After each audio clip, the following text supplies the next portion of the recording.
Blackhawks fans, welcome to another edition of the Four Feathers podcast. I am Ron Luce, GM Ron, as I'm known in these parts of the world. And I'm joined by none other than the boss man himself. If I'm the GM, he's the president, Mr. Tony Marchese.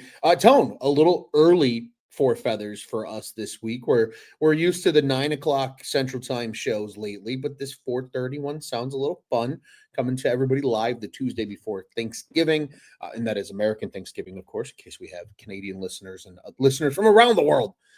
Tony, how you doing on this Tuesday? Little hockey happy hour show edition we got going on here today. Ronald, it's good to be back on with you. There's plenty of Blackhawks topics to discuss today, but I'm doing well. It's just about the holidays, so nice little breather here for everybody. But Ronald, how are you doing, my friend? Tone, I'm doing well. It was nice since our last show when you and I sat here and previewed pretty much the three games that we're going to talk about here today. We were talking about getting to the UC. And it was nice to get out there twice over the course of this past weekend. Unfortunately, 0-2. We'll talk about that here in a little bit, but it just felt good to be back at the UC. And we're going to be back at the UC again this coming Friday, and we'll talk about that a little bit later as well. So lots of Blackhawks hockey for the Four Feathers podcast, lots of Blackhawks hockey to discuss, and plenty of topics, as you mentioned, my friend, on this episode. This is Season 7, Episode 10. And it's called Blackhawks Blackout. And for a number of reasons, Blackout Wednesday, for those that are in the Chicagoland area, and you know that tradition, is the day before Thanksgiving. Black Friday, obviously, coming up this week after American Thanksgiving. The black jerseys, which we're going to get into pretty much right from the jump street here, Tom. And Blackout hockey. And I'll explain what I kind of mean by that once we get through our first segment. And that is Blackout, Tone. The Blackhawks officially unveiled the black alternates. We knew they were coming back. We just didn't know when. They made it seem like at the beginning of the season, Tony, I don't know if you recall this, that it wasn't going to happen this year because of the 100th year jerseys and the special home jerseys that they released. But they said, screw it, we're going to do it anyway. And they unveil them pretty much just this past Friday, right before we got, literally as we were waking up, kind of pissed off probably from Thursday's Blackhawks game. They were able to calm the masses a little bit by releasing those jerseys. Before we talk about how beautiful they are, just some news and notes related to the jerseys. They will be worn for 7 games for the remainder of the season. The first 2 coming this weekend. So this is Blackout weekend. So if you haven't seen yet, the Blackhawks are advertising wear black for both Friday's game against the Predators and Sunday's game against the Anaheim Ducks. They will wear the black jerseys for both of those games this coming weekend. In addition to that, we won't see them again until the turn of the new year in 2026, but they will wear them pretty much exclusively on Fridays. It'll be Friday, January 9th against the Capitals, Friday, January 23rd against the Tampa Bay Lightning, Friday, January 30th against the Columbus Blue Jackets, and then we won't see them again until March. They'll wear them on a Saturday, March 14th, but that's at Vegas. So that's an interesting one. I wonder if that's just going to be a black versus gold game. That'll be kind of cool to see. And then Friday, March 20th will be the final time they're worn this season against the Colorado Avalanche. Ben Pope, I think, is the only person that I've seen note it. They have committed to at least 3 years of this being the alternate jersey. So we will see these in 2026-27. We will see these in 2027-28. How much? Who knows? But we will see them again.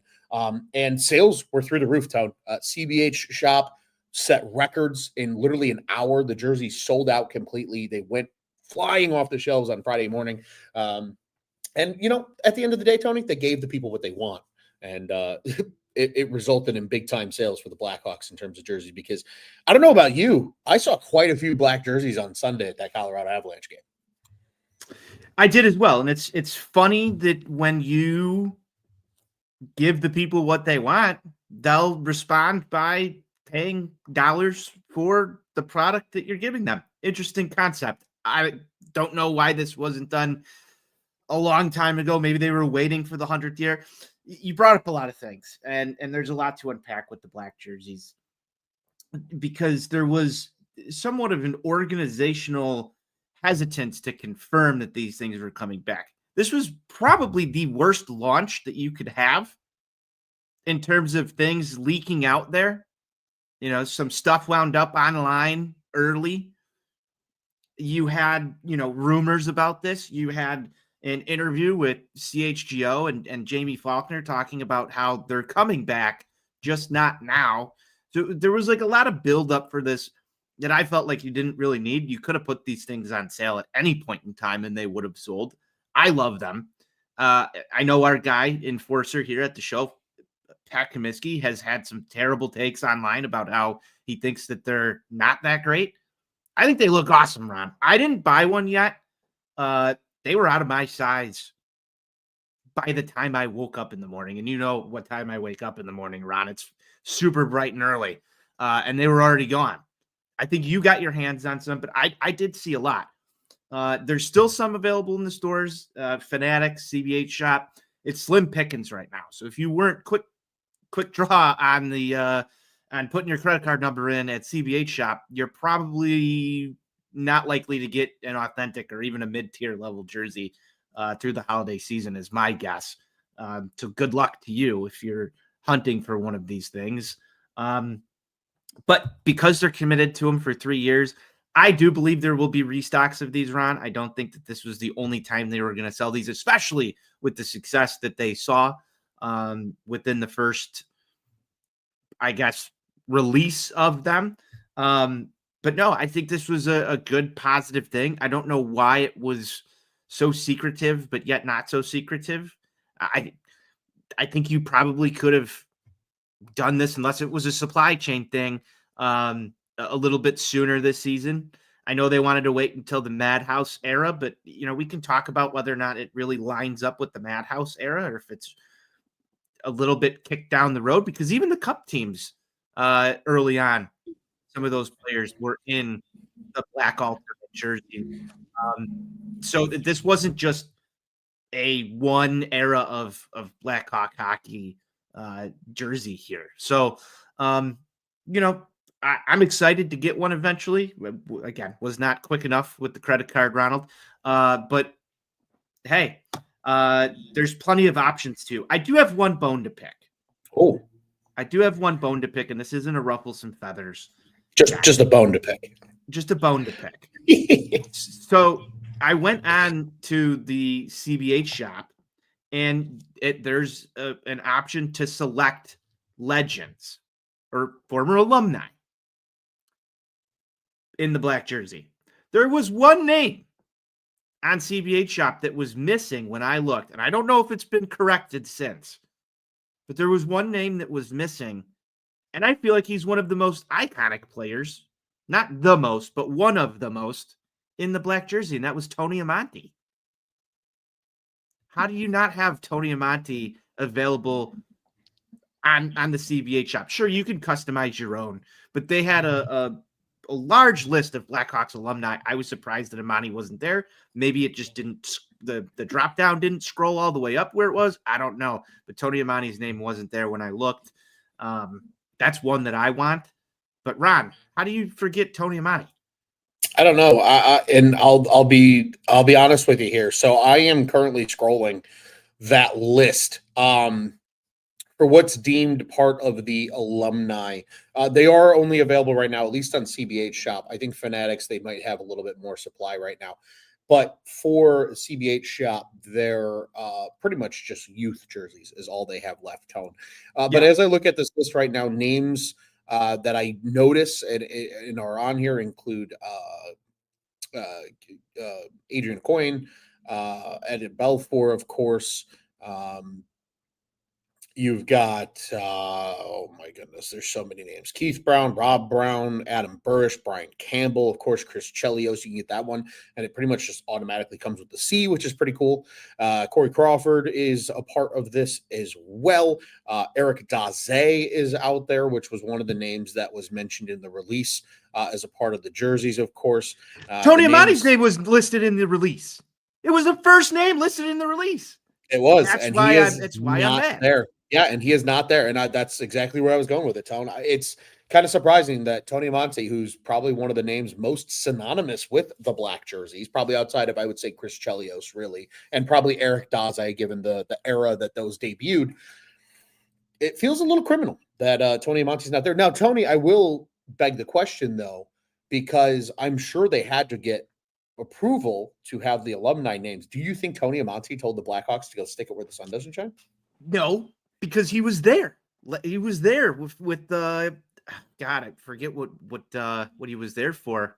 I'm not sure if he was there opening night, but I know he was there at least last season or maybe the season before for one of the alumni events. Mm-hmm. And he gave, he had a speaking part in it. So I don't think that Tony Amonte told him to go shove it where the sun don't shine. It just feels criminal that this wasn't done. We need to get to the bottom of this. I don't know if we ever will, but this might bag an email to the Chicago Blackhawks and say, why is Tony Amonte not available?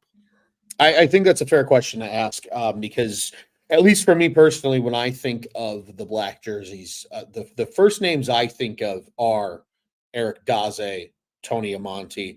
Forgive me, somebody's mowing the grass when it's pitch black outside. And Chris Chelios. Yeah, those are the names that, like, the first three that come to my brain. Now, being that I am a little bit of I wasn't as involved with the Blackhawks throughout that whole era of when the black jerseys debuted in the late 90s. I also have some synonymous thoughts with the early days of those cup teams when they still wore the black before the Patrick Sharp. Before the Winter Classic jersey kind of bumped him out. Sharpie's one of them. Nick Hjalmarsson's another. Chris Versteeg when he still wore 32. And then Brent Seabrook, I think we all remember. And you saw it as a part of the montage in the release of Seabrook scoring a big goal in that one, which I thought was incredible. So early predictions, Ron. I want to get to some early predictions. Which Blackhawk is going to be the first to score a goal in the re-release of the black jerseys? Well, we know it's going to be Friday, so we know they're playing the Nashville Predators. I'll tell you right now, somebody on this Blackhawks team needs to become a Predator killer, right? I think we're going to see it with some of the other teams. Bedard is kind of, still finding his groove on who he's going to be a true killer of. Frank Nazar, I think, is going to be a Montreal Canadiens killer for the rest of his career, which I can't wait to see. I'm kind of feeling something off the board here, Tone. I'm feeling deep down in my gut, and I'm probably going to be wrong, but I'm going to take my shot anyway. I think Louis Crevier might be the first guy to score with black jerseys. That is off the board. He has been severely underappreciated amongst players in the league for defensemen for points to their time on ice. Louis Crevier among, I believe it's the top 3 in the NHL right now. Again, he's not. His minutes fluctuate because of how they play the 11-7 format with 7 defensemen. Some nights he's playing closer to 18 minutes. Some nights he's playing in more that 14 to 15 range. But when he is on the ice, he's firing pucks at the net because of his hard shot. I think he has the 3rd hardest shot in the NHL this year as well so far. He's creating rebounds. He's getting assists. They're cleaning things up.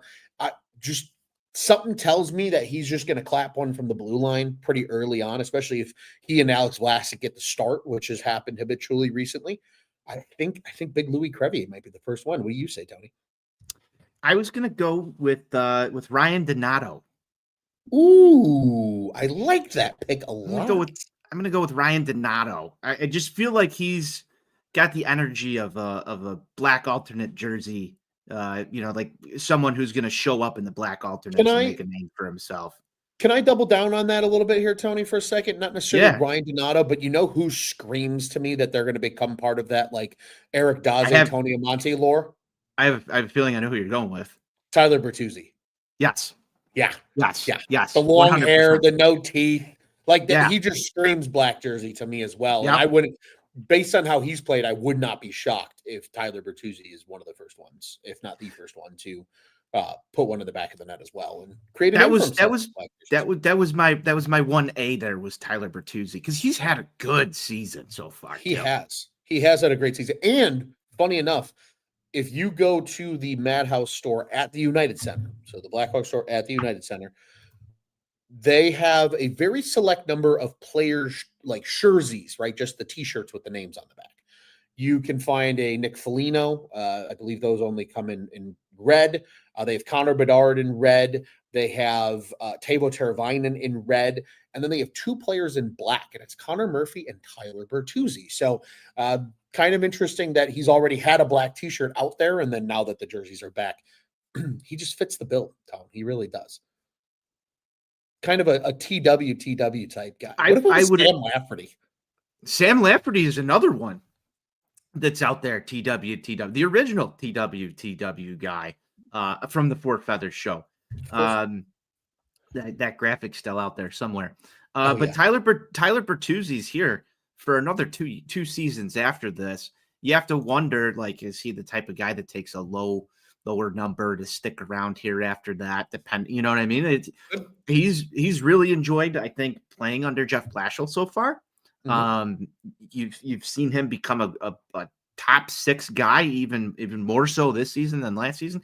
I like Tyler Bertuzzi. I'm just curious, Ron, are you going to place any wagers on your first pick, Louis Crevier, or Tyler Bertuzzi on Friday for, first goal scorer? I guess we would have to put it out there. I'm gonna have to figure that one out. Stuart, our good friend from across the pond here, loves the Bertuzzi pick. Notably, too, Tony, you mentioned. I'm surprised Stuart's awake right now. I am too.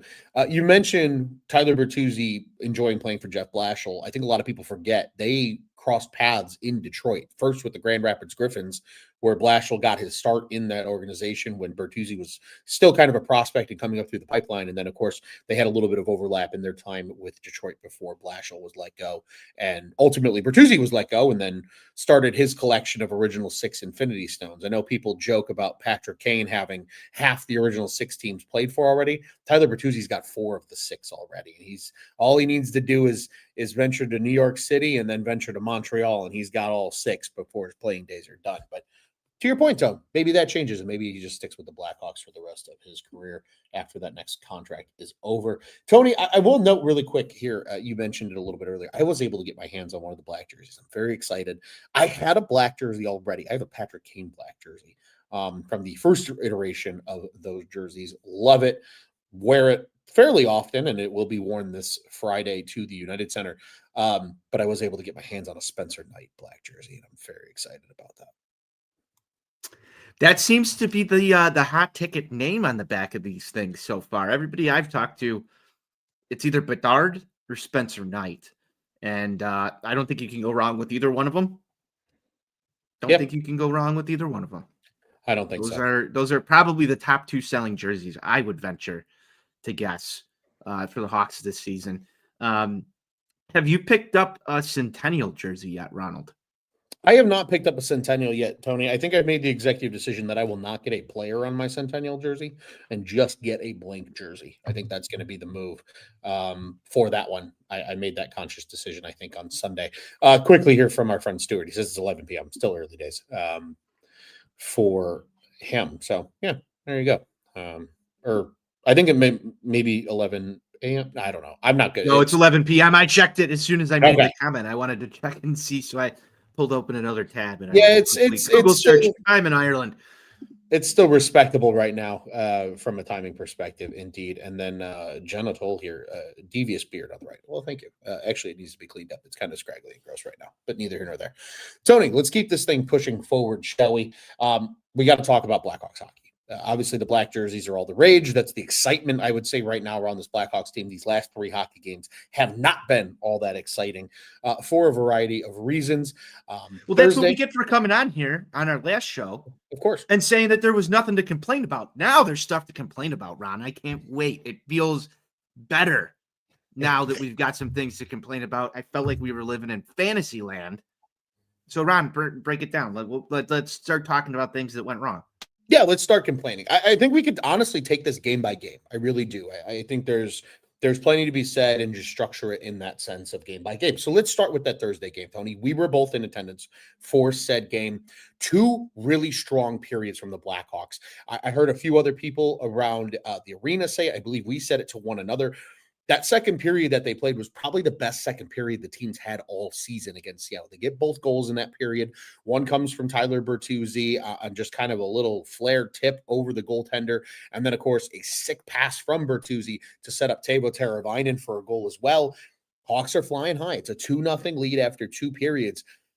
But you noticed a few things. Obviously, we're going to get to the real drama toward the end of the game. But I think the first thing I noticed when they came out for that third period was just a lack of energy. And I think a lot of that can be attributed to the Andre Burakovsky injury. He takes a dirty hit in real time. It looked clean. You had to watch it on the replay to see how dirty it was and actually see that the contact to the head. But he comes off the ice. He leaves the game in the first period. They don't have him for that entire second period with the long change. Now you're playing 10 forward, 7D. I think you saw it in the forwards when they came out for the third period that they were a little gassed because Seattle was able to put their foot on said gas, get 3 of their own, 2 coming in, normal fashion. They battle back and get some scoring opportunities. But the third goal was the one that rubbed everybody the wrong way. Connor Bedard very clearly slashed on the hands on a semi-breakaway in late in the game, which could have put the Blackhawks back in front, could have given them a chance, and no penalties called. Bedard gives a little bit to the official, and then he calls him for an unsportsmanlike. Bedard goes to the box, the Kraken score on that ensuing power play. And Tony, I'll tell you what, you mentioned that we have nothing to bitch about. Or that we didn't have anything to bitch about in the last show. Now we do. I do want to appreciate something of this negativity really quick. How loud have you heard the United Center in terms of passion like that when the officials screwed that call and then called Bedard? I was convinced that guy wasn't going to leave the parking lot safely at the end of the night because the UC was pissed when it was all said and done. Tony, we went back and forth about this literally right after the game. We were contemplating a late night just vent session here on the Four Feathers podcast after that one. Lay out your thoughts for us here of just what was going through your head late in that game. I'm still mad about it. The Hawks, I think, played a really good game up until that third period, and it looked like it was going to be everybody leaving the UC fairly happy and a Hawks winner, and the train continues to move. I was sort of astounded at the fact that there was no call on Bedard, and then looking at it now, it hasn't been a full week yet, but it feels like it's in the rearview mirror almost at this point. So some of the passion and anger has somewhat left. I'm still very mad about it, but the unsportsmanlike Colin Bedard. I get the fact that you're not supposed to go over the ref, and some people have said, oh, he made a little bit of contact with him, all this nonsense. He was skating and the ref was right there. And he went over to him and he said some stuff. What really sort of made it even more just sort of a slap in the face is the fact that Jeff Blashill was visibly pissed at the ref, calls him over to the bench. And when he leaves, I'm not a lip reader by any stretch of the imagination, Ron, but there were some things said by Jeff Blashill in the direction of the ref too that could have probably resulted in another, that probably more warranted unsportsmanlike conduct penalty coming from the bench. So, things happen in a hockey game. I put out a statement sort of from the Four Feathers account that, after the game, Connor Bedard said, he shouldn't have put his team in this position, all these other, pleasantries and things that you have to say. Felt like scripted PR to me. I was fine with Connor Bedard being angry and passionate at the fact that he just got screwed out of a call. This comes on the heels, and I think this is important to mention, this comes on the heels of Connor Bedard wearing an A because Nick Foligno's out, right, Ron? We talked about this on our last show. And Bedard had made a comment the day before, or the game before, that, that was like the first time that he felt like he had some respect from the refs so far, and that he wasn't kicked out of any faceoffs. And then it was like, boom, no, snap back to reality here. You're getting screwed by no calls again. And this was the second, I guess, arguable no call. And you also have to go back and think about how some of this officiating has been against the Blackhawks so far this season. I don't want to sit here and make this and put all of the blame on the refs, but there's a lot of adversity that's been created for this team that you just don't generally see for other hockey teams, especially our opponents so far this season, that has changed the outcome of some games. this one's definitely going back into the games they'll want back tracker, Ron. This was at least a game that you should have left the United Center with at least 1 point, and they did not. So I was mad about this one. I'm still mad about it. I guess I'm not as enraged as I was, but I think we were on the phone for a considerable amount of time on the ride back down 55, heading back to the South Burbs, talking over this thing. It was not a pleasant experience leaving the United Center that day, and you've got to find a way to win these games. And it's things like this, the no call, the call on Bedard, everything's stacking up there in a short order is enough to flip a game. There are some accounts that are out there that are blaming Blashill for the Hawks coming out dead in the third period. I think that's a little egregious in my opinion. You mentioned the reasons why when you're already setting your lineup down a forward and you have to go down to down to 10. So there was reasons they lost this game. Definitely. I think a big reason is the fact that Bedard goes to the box there. Two wrongs don't make a right. In fact, they make an even more wrong. So it is what it is. But at the end of the day, I was happy with the passion that they showed. Not so much happy with the result. I would have liked to see them battle through that and find a way to go get a win. But you were correct. The United Center was overwhelmingly loud and angry. And I think rightfully so. Yeah, and double down in a shorter wind here to what you said. They come out dead in the third because of an injury, because of another no call in the game. Burakovsky doesn't get called for a penalty. He goes off the ice. They're without him for the whole second period. You have the long change with just 10 forwards. They came out gassed, and you saw it. It was very visible in the forwards. Maybe not so much the defense, but definitely in the forwards. And it led to good opportunities for the Kraken. There's a reason they were able to get those first 2 goals. And then it's later in the game when you finally are able to break through. I mean, I will say this. In this stretch that we're continuing to talk about here, Connor Bedard has still continued to play well, despite maybe the score sheet not showing it. He has an opportunity to win the game, and there's another no call. And there were some soft calls against the Blackhawks, too, that gave Seattle some momentum in that game as well. And I think that's where the word I come up with here through this whole thing with the officials is soft. And we're going to get into that a little bit later. So I'm going to save some of that feather ruffling for that segment a little bit here in the show as we continue to push forward. But again, just you put it best. An unpleasant experience leaving the United Center, I think, amongst the fans that evening. And then they doubled down and did not look good in Buffalo on Friday night. The second half of a back-to-back, a late flight after just a deflating loss to the Kraken. You have to go into Buffalo's building where they've been okay this year. I mean, you look at their home and road splits, it's a night and day difference. The Buffalo Sabres play much better in Buffalo, New York than they do on the road. And it showed 9-3 drumming. You had a couple of respectable individual offensive performances. Bertuzzi scores 2 goals. Bedard and Renzel each pick up a pair of assists, but kind of day late, dollar short. Arvid Soderboom gets the cheese meme back out from the Four Feathers podcast after this one. Oh boy, I got some things to say about that. I'm sure you do. And that is all yours, my friend. But just at the end of the day here, not a great way to follow up an already demoralizing game with another demoralizing game the next night when you could have completely wiped the slate clean with a victory in Buffalo.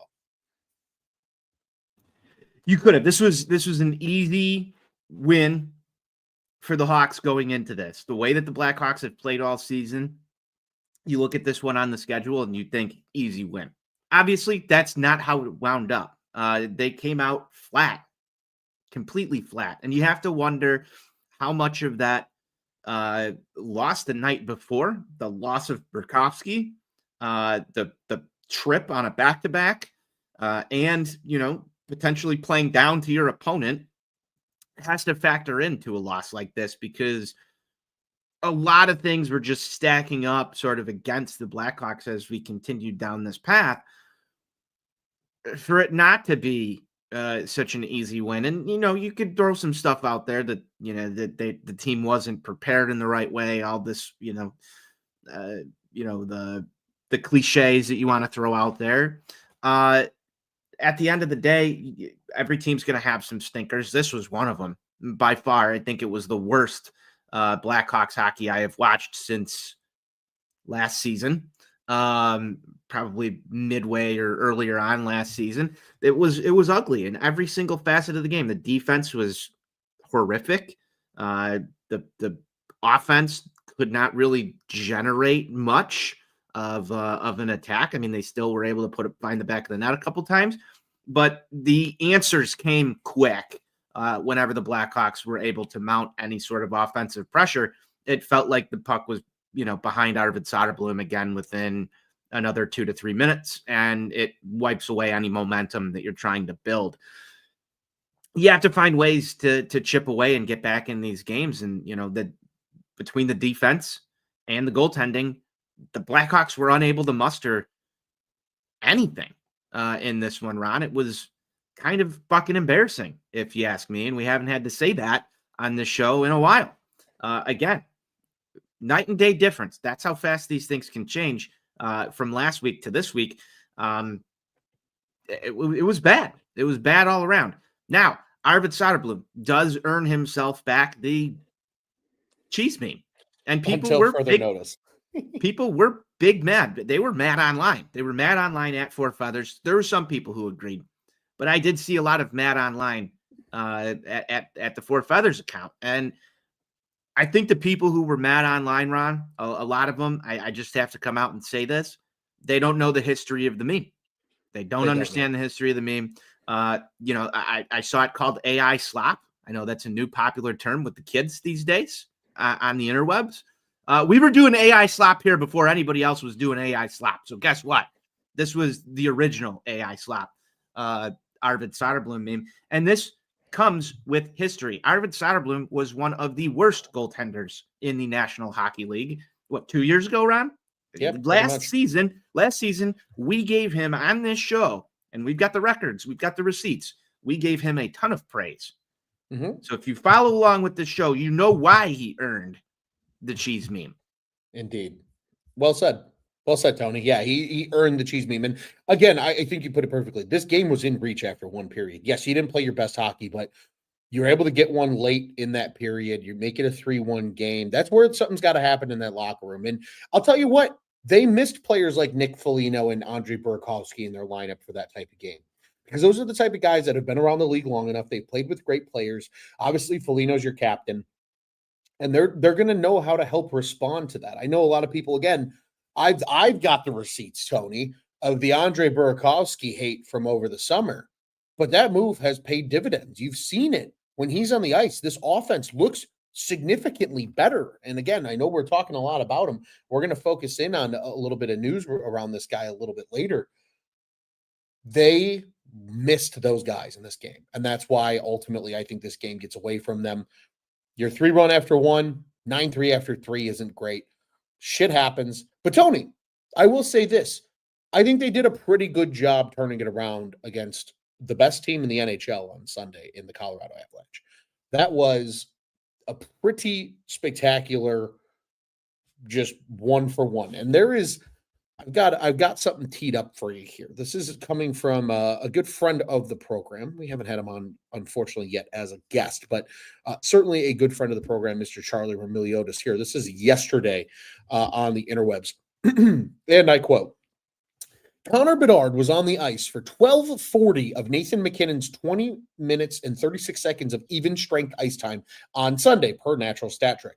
When MacKinnon was on the ice against Bedard, shot attempts favored Chicago 18-15. Shots on goal favored Chicago 8-4. Scoring chances favored the Hawks 10-6. And high danger chances favored the Hawks 4-0.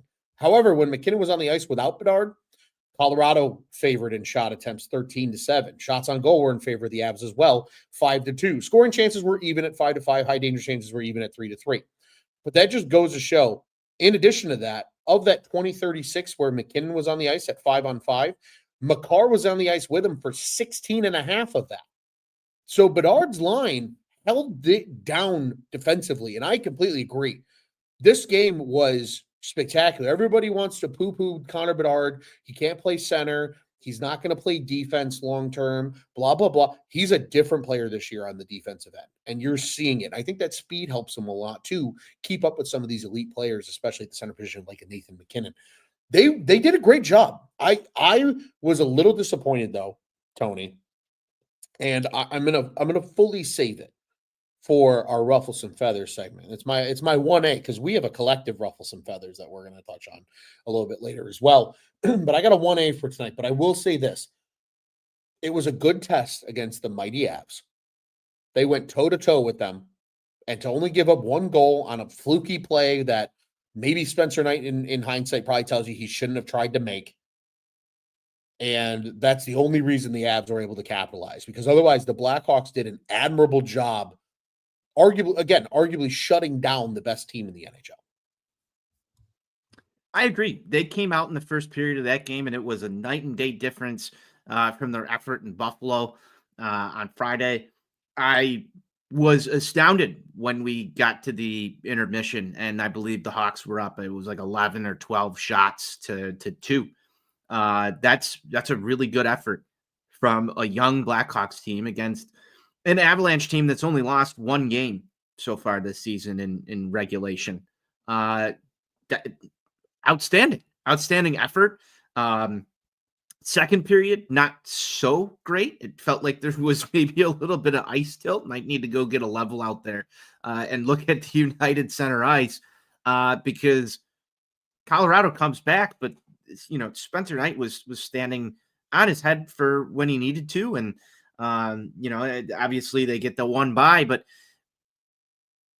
Ron, that's what you want to see. The Hawks played a nice, tight, close game against the best team in the league, and in the first period, there were at least 4 or 5 shots that could have found the back of the net had it not, missed wide or Colorado get in front of a shot here or there, and the chances were there, is what I'm trying to say, for the Hawks to jump out to an early lead in this one, and it looked like all Hawks for a while, and what a crowd to do it in front of as well. The place was buzzing once again there on Sunday night. I was happy with the effort that the Hawks put up against the Colorado Avalanche, and I didn't expect that to be the case. Really thought that this could have been a back-to-back drubbing for the Hawks, and we could be sitting here saying a lot of bad things about it, but it would still be against the best team in the NHL, and we would probably justify it. I thought there was a lot of positives to take away from this one. You want to get wins. You want to get wins for sure. That's fine. And I agree. I like victory beers more than I like misery beers. But they played a tight game against him. I think there's still some room for improvements. And I put this one, as I would say, and I tweeted this out as well, I put this one sort of in the learning moments category of Blackhawks losses. Okay. A young and hungry team can learn from a game like this against the best team in the league. You look at the Charlie Roumeliotis stats that you just read out there, and you say, okay, that's pretty good for your top player to be able to go out there and shut down another team's top guy. What do you need? This was a good litmus test. The measuring stick came out, and we figured out, here's what we need to do to play against some of the best teams in the league. You're going to have to match that intensity next time and probably ramp it up a little bit in order to find a way to get victory against teams like this. That's a playoff hockey team. That's a team with Stanley Cup aspirations. There were no aspirations for this team this season. It was get better, and if you find yourself another lotto pick, that's fine. I think that is a learning moment for everybody in that locker room to figure out, how do we ascend to that level? And they showed that they can play with a team like that. And I think that it's really positive coming off of what just happened against Buffalo. It had to have felt, at least coming off the ice after that first period, they're sitting there thinking, okay, we can skate with these guys. And that's a good thing. That's a good thing. Now, the loss in the L column here and no points going up on the board, that hurts. But for all intents and purposes, I think it's a learning moment. This team can get better. I think Spencer Knight will learn something from this as well. and some of the younger guys will see this and say, okay, here's where we can make some changes. And hopefully, if things are going the right direction, you do learn from this, because I think it's a very tough test for this young team that's played really well so far this season in a stretch where they haven't played their best hockey so far. So that's kind of how I look at this loss, Ron. I don't know about you, but that's just how I feel. I think you put it well in the sense of that the response was there. I love the response. I think there is a lot to learn from this game as well. The response, I think, is to me is the biggest takeaway in a positive note, because you could have easily trucked out there against the best team in the league 2 days after you just got embarrassed in Buffalo after a disheartening loss in your own building and given a really shitty effort, and they didn't. And that's growth. That's part of this growth that we want to see from this team. But Tony, I told you I had a 1A for some ruffle some feathers, and we're just going to get into it. It's time to ruffle some feathers. Tony, I'm here to ruffle the feathers of Blackhawks fandom, and here is what it is. You kind of alluded to it. I'm just going to say it in a little bit of more spiteful, meaner way. Everybody's gotten really high about this team being hanging around the playoffs, and I think that's great. And we said it here on this show that I thought they were going to hang around a playoff picture all season long. Go check the tapes. When everybody else was saying lottery, we were saying they're gonna compete for a playoff position. They're gonna be a team that you don't want to play in January and March when the schedule gets tough. But they are still so far from being a true competitor in this league, and you saw it in that game, because especially in the third period, once Colorado got that lead, knowing damn well that they were kind of being stalemated for a large portion of the night by this young and upcoming Blackhawks team, you saw them settle in, settle down, and shut down this Blackhawks offense. The Hawks looked like they were moving at 50% speed in that entire third period compared to the Avs. And that's the difference between a team that has legitimate cup aspirations, as you noted, and a team that's in a growth stage of their rebuild. Now, granted, does this game maybe look a little different in Andre Burakovsky and Nick Foligno in the lineup? Maybe. I genuinely believe they might. If they're at true full strength, they might have a little bit more gas in the tank to come back and actually make this game a bit more interesting. But to everybody that's like, they're going to make the playoffs and they're going to do some irrational shit this season, don't get me wrong. I would love it if they made the playoffs, because I think that's valuable experience for a young team. But for them to probably have to go play this Avs team in a 7-game series, it's not going to end pretty. It's going to be a full learning lesson moment, because this roster is still a long way away from being a true contender. So I'm sorry if that ruffles some feathers for you, but it's just the truth. They got a long way to go when it comes to firing up the standings and being a true contender. And Tony, kind of a perfect segue here into the actual NHL standings as we sit right now. Blackhawks are 3 points out of a playoff spot. Now, granted, right, a win on Wednesday fixes a lot of those woes. You get 2 points. Maybe a couple of those teams ahead of you lose, and you're right back in the thick of it. This 3-game losing streak was tough, because they were hanging around in a wild card picture. Hell, entering that game on Thursday, Tony, I don't know if you recall, had they won, they would have been the 4th best team in the Western Conference based on their record, which is crazy to think about. It just shows you how quickly things can change if things go south.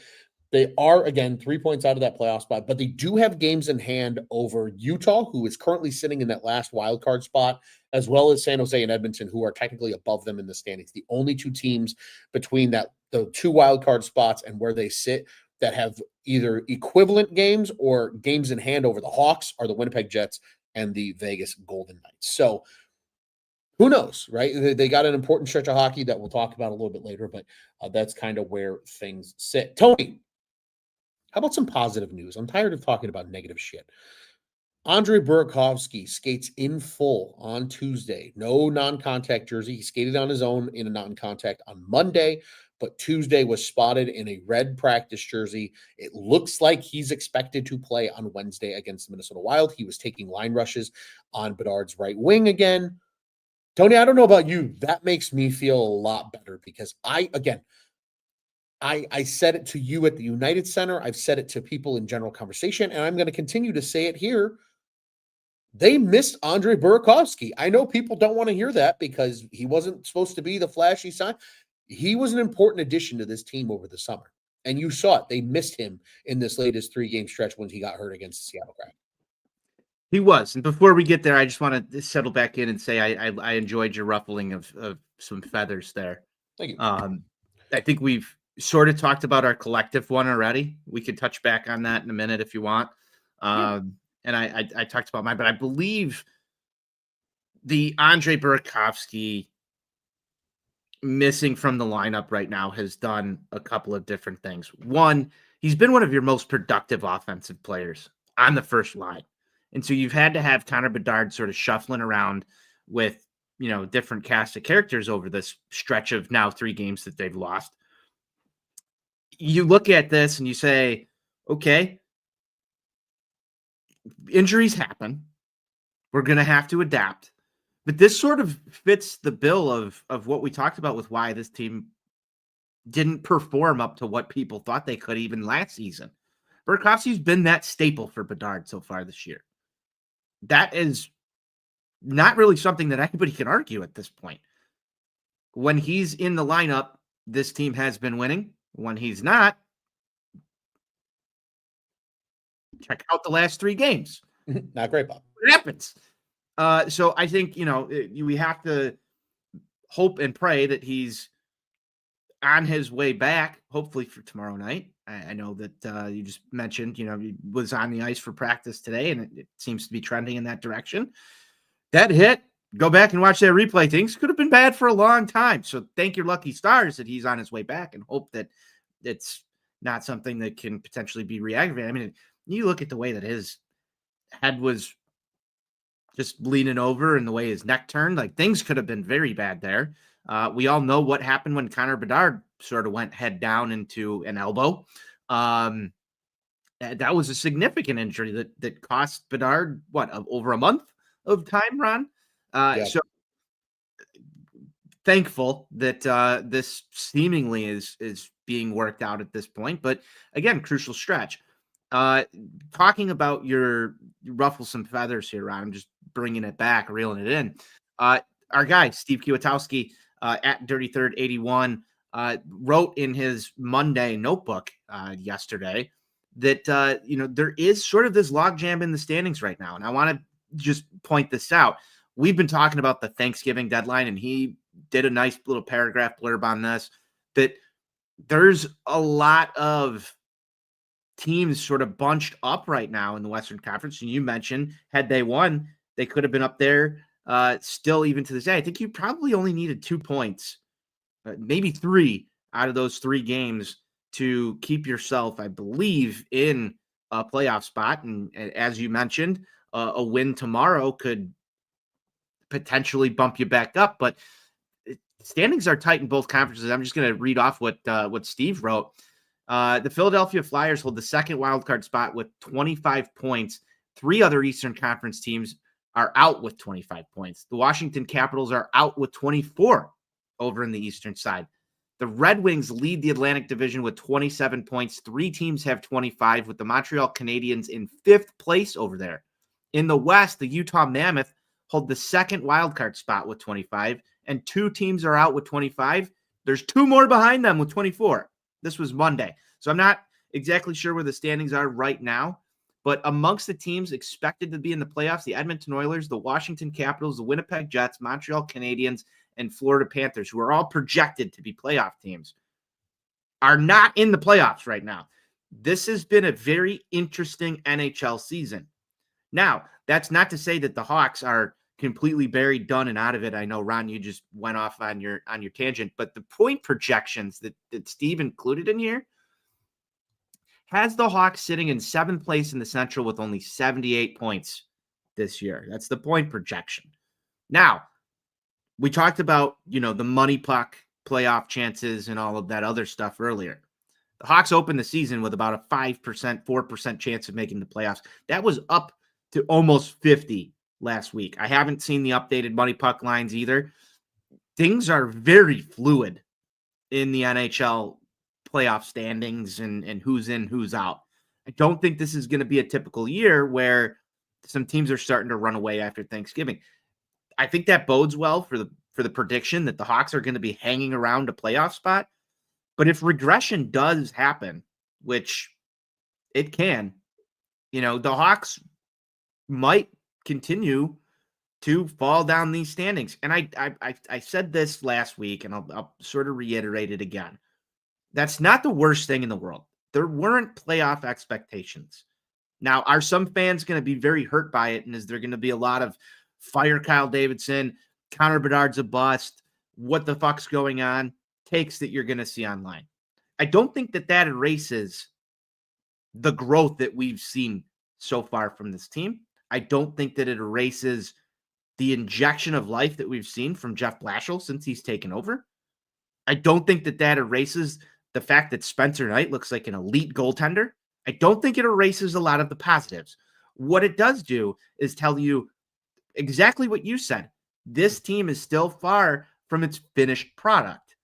Now, that's Kyle Davidson's job to go figure out what needs to be added, but it's also the development coaches and staff that need to figure out how to instill the lessons from games like the one that they just played against Colorado to get them to a point where it can be a team that's going to be ready by the Thanksgiving deadline, the soft deadline of, hey, this team's going to be a playoff team, to sit firmly above where they are right now in the seasons following this one.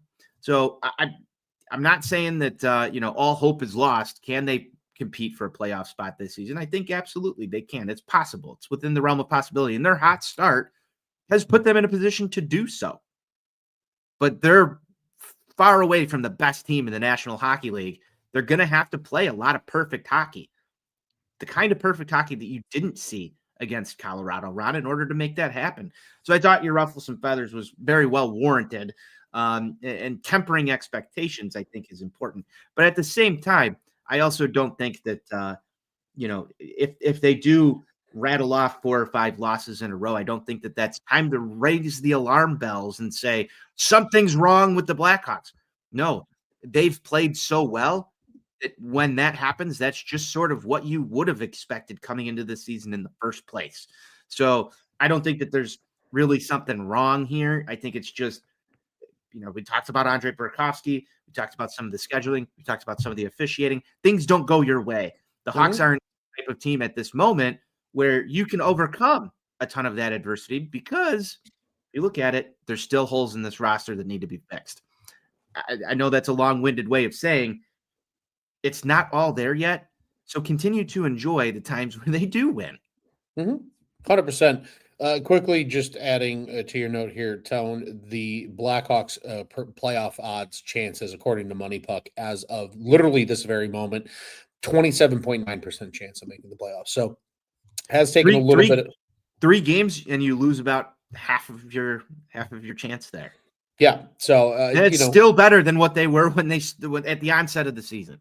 Oh, 100%. But again, I and it's going to be fluid. I think something that we haven't thought about, and I don't want to get too deep into this because we have a couple more things to touch on here, and this could be a whole can of worms, but there's going to be teams that potentially lose guys from the Olympic break because of injury. Like it's inevitable. We saw it last year with the Four Nations, where the Kachucks were banged up. A lot of these guys were banged up because they go full balls to the walls for their countries. The Hawks are probably going to have very minimal representation at the Olympics, just kind of by nature. That might be good for this team. So something to keep in mind as the season wears on. There's a lot of hockey still to be played, but again, 3 losses in a row when it's that jam-packed. I think that's a great illustration of how jam-packed the standings are, Tom. It's certainly something that we will keep an eye on. Tony, I do want to get to our Ruffles and Feathers, but I do want to get to one other thing that's kind of been tickling the Blackhawks fan base the wrong way today on the internet, and that is Anton Frondell. So he has been getting, for Djurgårdens, the 13th forward treatment. For anybody that isn't sure, European hockey is very different. They can dress an extra skater every game. So you can either play 12-7 or you can play 13-6. And that's what Djurgårdens does. 13-6 is what they do. And Frondell has been kind of that 13th forward, which is interesting because considering everything, he's got 21 points for Djurgårdens right now.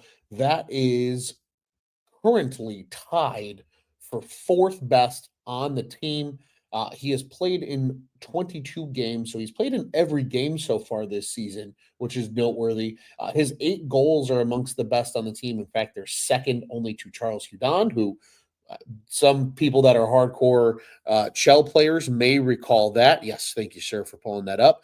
And again, he's also your plus minus leader by a large margin. He's a plus 12, and the next closest guy's a plus 4. But the time on ice is a little less.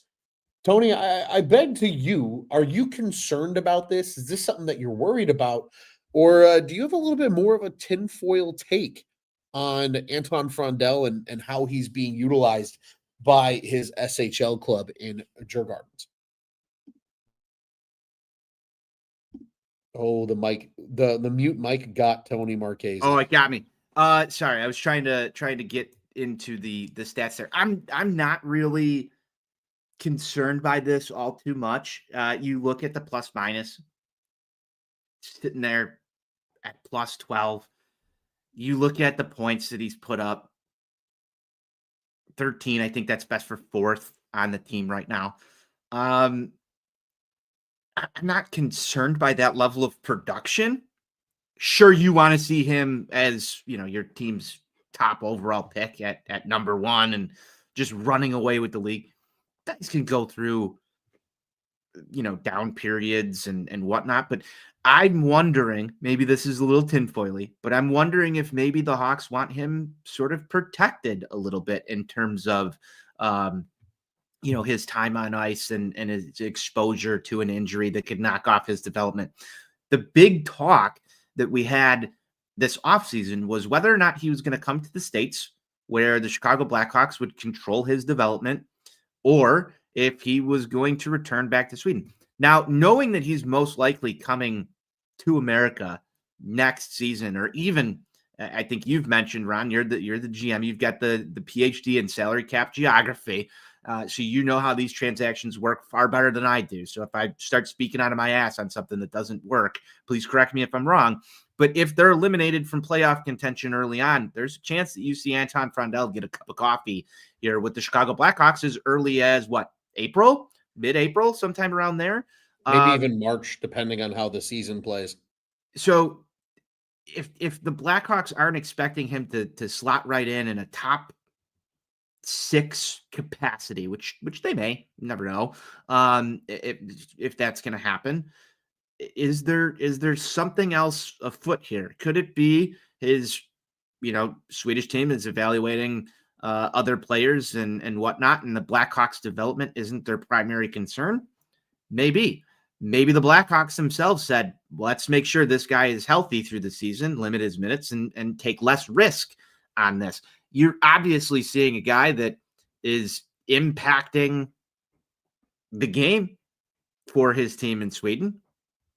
He's putting up points. He's doing his job. It's not as sexy as you want it to be, but I think to sound off on alarm bells right now on an 18-year-old prospect playing in this league is a little, I don't know. It seems overpressed to me. And I know that that's, a common thing to do online and to get upset. I do this with players all the time, wondering what's going on here. But I think there's still time here. And you haven't seen him even come over and try and translate his game on an American rink, Ron. So there's a lot to still go in this journey with Anton Frondell, but I'm not sitting here saying, okay, all right, bust after 2 months of hockey and 21 games played so far. I think that's a little bit aggressive for anybody who's concerned at the moment. We could check back in on this in, say, February, maybe. And if it still looks a little concerning, then that would be time to check in on it and say, what the hell is going on here? But I mean, the plus minus numbers are off the charts, way better than anybody else on his team. You just have to wonder, what the coaching decisions are behind that. And neither you nor I are over in Sweden and paying attention to that on a daily basis. So to just look at the stat sheet and where he's sitting at in the lineup and, draw conclusions from there, you're just taking shots in the dark, in my opinion. Yeah, I think really at the end of the day, I don't have a lot of concern because the production's there despite the time on ice. I think there's a little bit more concern if he's not producing and the time on ice is low. The production's there. He's also a young player. Like that's just kind of how Sweden works. Remember, this is not his Swedish junior team. He is playing on the big time SHL team. This is the top tier team for Djurgårdens, and they're in a playoff position. Like they have things to play for. They have veterans that play on that roster that are naturally going to get more ice time because they're more acclimated to the Swedish game. And I don't think that's a shot at Frondell. I think the fact he's produced the way he has in his limited time in terms of minutes is quite impressive, truthfully. And I don't think there's a ton of concern. Again, Djurgårdens is right now 4th in that league, so they're probably going to be in the postseason. So there's a good chance we may not even see Anton Frondell this season. If we do, it might be for kind of that aforementioned true cup of coffee for 1 or 2 games in April, perhaps. Was he up last year with the? No, he was That's not. what I thought. Yeah, so that was the reason he wanted to go back, because he wanted to play for the top level team and he was expected to be on the top level team this season. So again, I think there's it's interesting, but again, to your point, Tony, I think you put it beautifully. None of us are.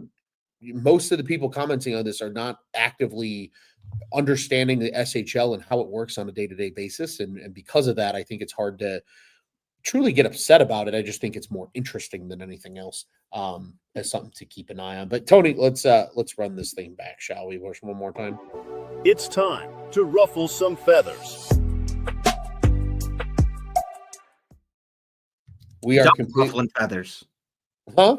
We're double ruffling some feathers. Double ruffling some feathers today. And we're completely kind of going off the rails here, just a hair. We're going back to something that we talked about much earlier in the show. Really relates to kind of that Seattle game, and then as well a little bit in that Colorado game. And I think it's the soft bullshit officiating that we're seeing in the league.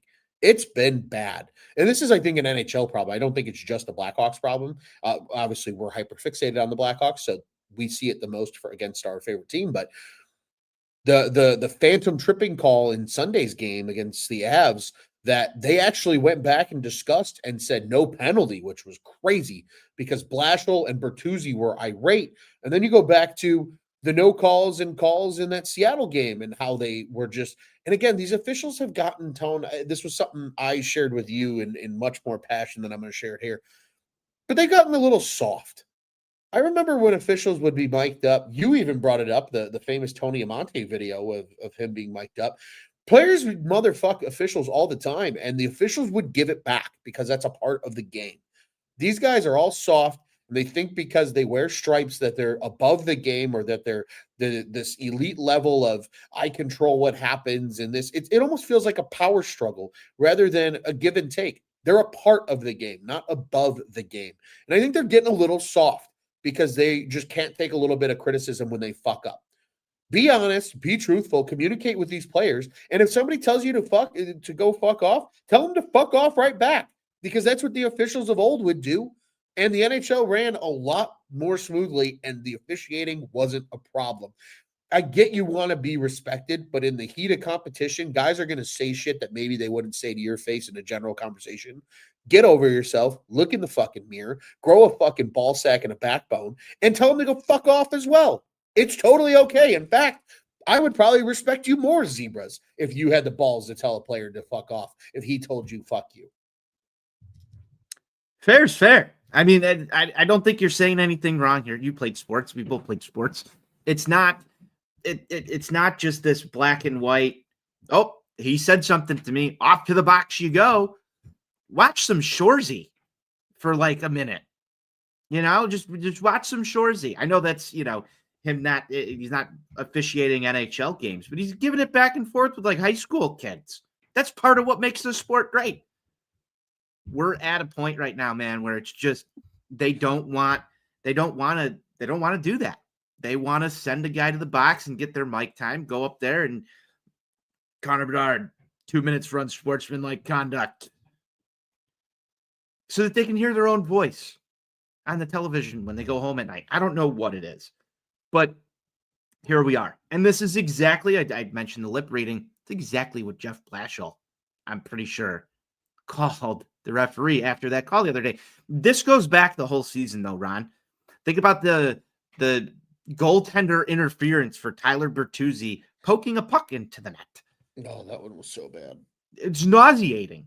And it's just gotten worse as time has gone on.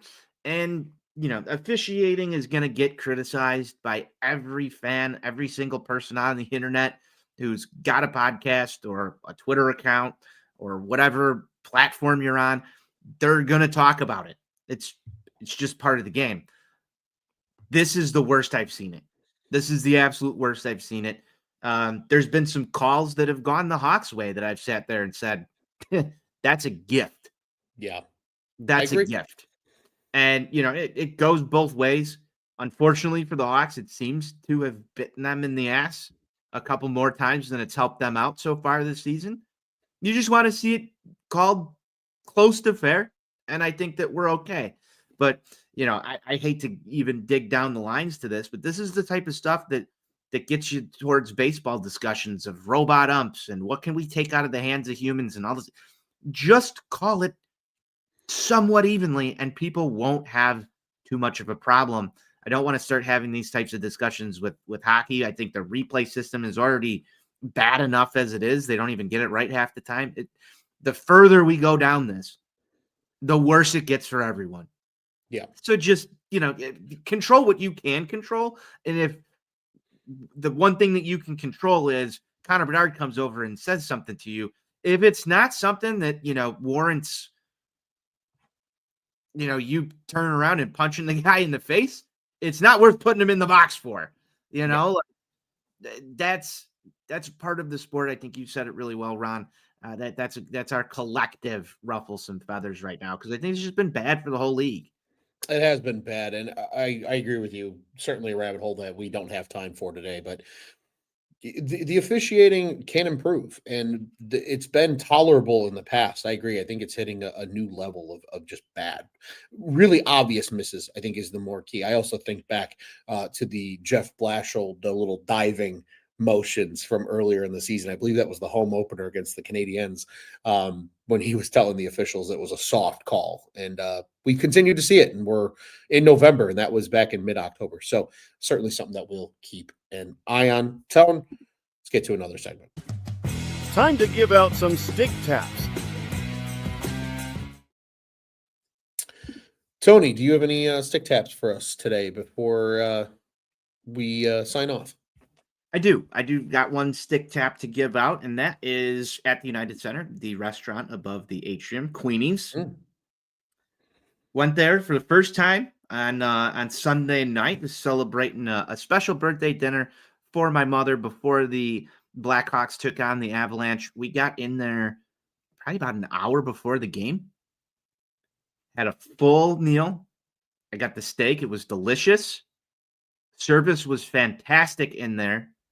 Got us out of the restaurant, ordered drinks, food. Still made it there for puck drop after we, I think, placed our orders in there at about 5:10 for a 6 p.m. puck drop.